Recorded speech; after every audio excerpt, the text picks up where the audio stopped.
It's the most wonderful time of the year.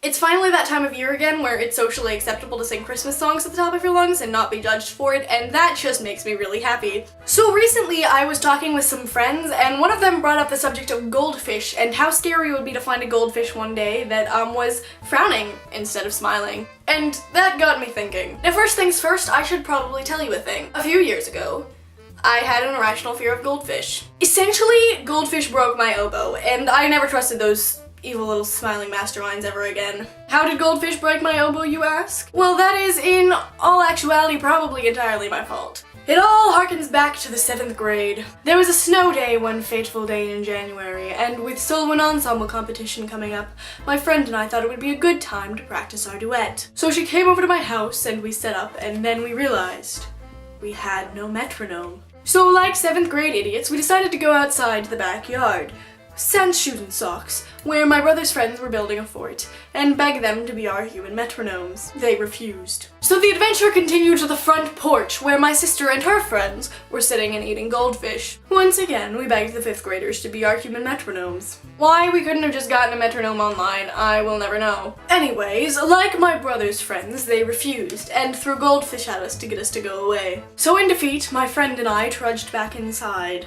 At this point, we had been walking around outside in the snow without shoes and socks for a good 5 minutes. Our feet were understandably freezing. So what do we decide to do?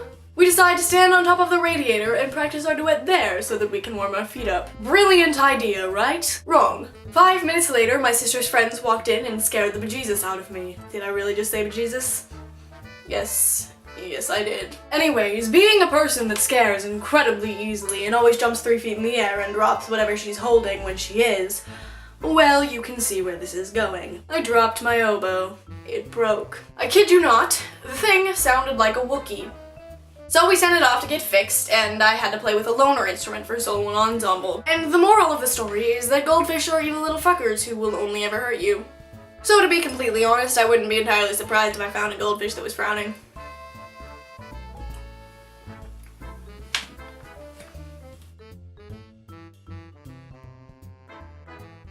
Feel free to leave your own goldfish horror stories in the comments down below. If you liked this retelling of the time that I was a complete idiot, you can like this video, and if you really liked it and you maybe want to hear some more stories about times that I was an idiot, you can click my face and subscribe to me.